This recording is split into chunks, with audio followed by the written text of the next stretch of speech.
Greetings, Minecrafters, and welcome to another Minecraft discussion. My name is Kimberly Quinn. We are back in the wonderful Vermont.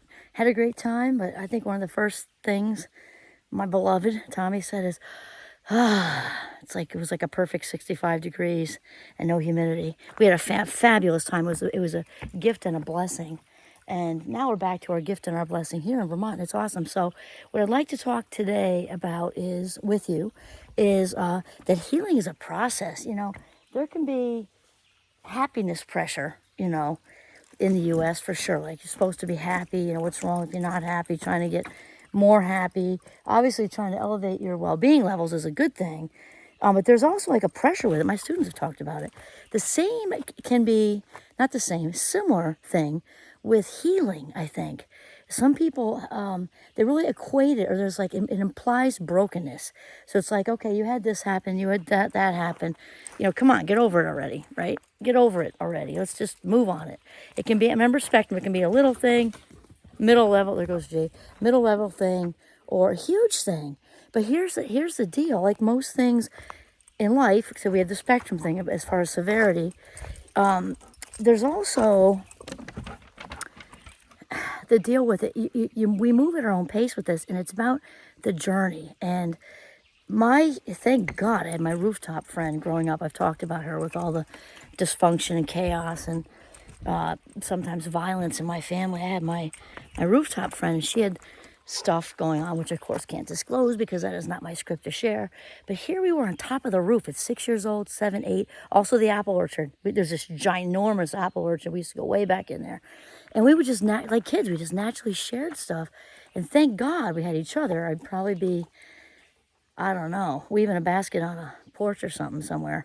And then, so that was like the beginning. But then getting to St. Mike's, so stay with me here because this has a good trajectory, I think, because it's just natural. It's just flowing out of me. When I got to St. Mike's, and I learned pretty quickly with my newly made friends and everything, and just having so much fun. There's so much levity. I wasn't used to levity, like just being 18 and just having fun. And it didn't take too long for me to, like, I don't want to say like erupt like a volcano, because I wasn't erupting. I wasn't loud, and I wasn't throwing things around. It was just emotionally, all the stuff was just coming up about all the not so normal's a weird word, right? I don't even like the word. Just all the differences that went on. So I walked myself over to my dear friend Father Mike's office. He then walked me over to the counseling office, and that was where all the real work started.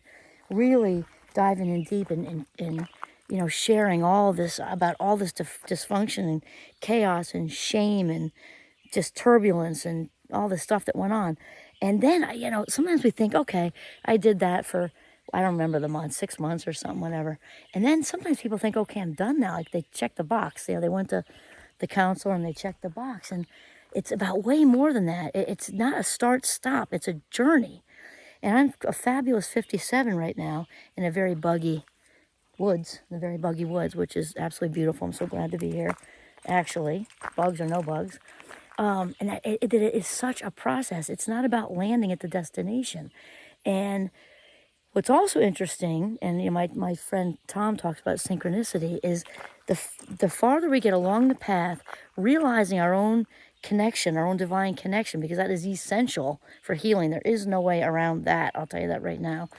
The more awareness comes to us. So just when we think we got it, it's like, oh, aha, oh, I got that, oh, wow. And we feel so much lighter. It's like an emotional, spiritual weight loss. I don't know how to explain it. You just feel so light. But then here's the thing. Once you're on the path, the quizzes start. The quizzes have kind of always been there. We just don't notice them. But now once we're really on the healing track, surrounding ourselves with really good people, which attracts more good people, we're rising to our highest vibe self, which attracts people to us, right? And it's like layers. So we tackle one like, oh, okay, everything's good now. And then along comes another quiz, because maybe we didn't pass it. I thought we were at this place where, let's say you'd be able to set boundaries a little better or something. And then along comes a quiz, a situation, didn't pass it, right? So then it comes another life quiz, and maybe it's a little stronger, kind of change the questions around, And so we continue. So the thing is that it keeps getting, it's kind of like anteing up in poker. It keeps it, but that's a good thing. It's like the universe is tough love on us. And this is because the universe, God, source, higher power, knows you can do it. And once you get on this path, it's just important to really show yourself some patience. Anyone who's watching this who knows me, like she's talking about being patient. No, the good Lord threw a lot of gifts in my gift bag. Patience is not one of them, so it takes a lot of work for me, especially with my fast mind, impulsivity issues. However, be as patient as you can. Let's say that. Show yourself some compassion, and realize that healing is part of the well-being lifestyle. It's just constant. And also, as we're healing from the old stuff, life still continues to happen, right? Curveball here, curveball there. Maybe somebody's super important to you messes up, and that's hurtful. So it's kind of like, it can feel like it's one step forward, two back, but really it isn't.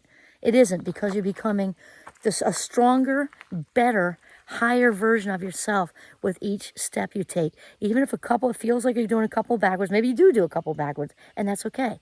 Because once the healing track is switched on, the awareness, I'd rather say awareness, because healing is kind of like beneath the awareness umbrella.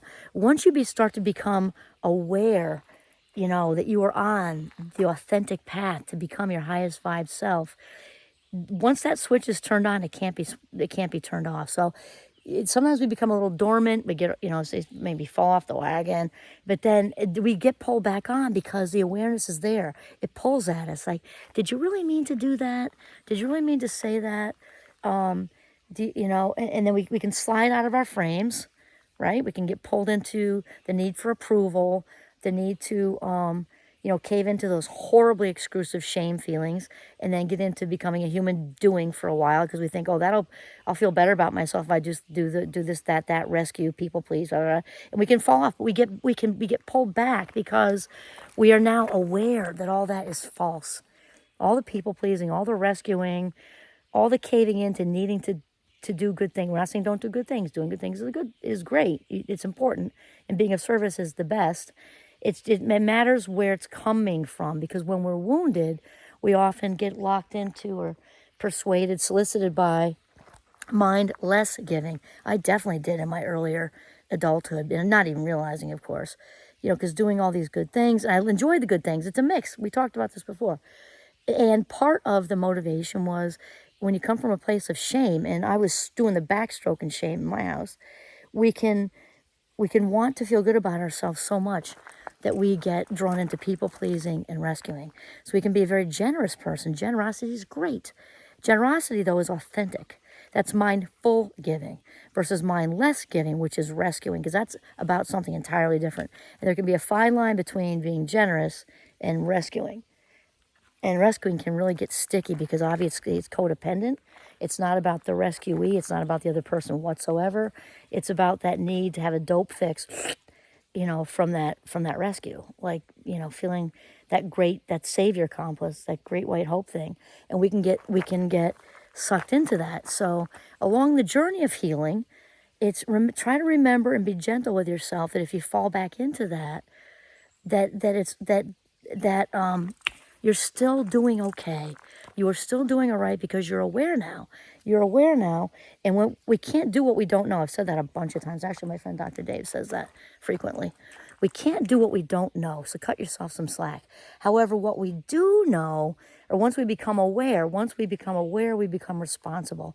So be ready for some, speed bumps along the way on your authentic path, because the idea is to get stronger and live your best life. And that, it's kind of like going to the gym, no pain, no gain. That's how it is. And just be patient with yourself and kind, and realize that healing isn't a stop like on a bus route. It's just constant. We just continue to heal. We continue to heal. We can continue to become lighter and lighter and lighter with that, and that then creates space for all this goodness to come in. And as we are healing, we are better and better able to give to the world. And that being of service thing is huge, and is also part of our healing. We can't give what we don't have. So keeping ourselves filled up along the way is just so important, because we've all got music in us. We've all got our own song to sing. that will make the world a better place, okay? Healing is a journey, not a destination. This is Kimberly Quinn signing off from the beautiful Northern Vermont. Have a mindful day.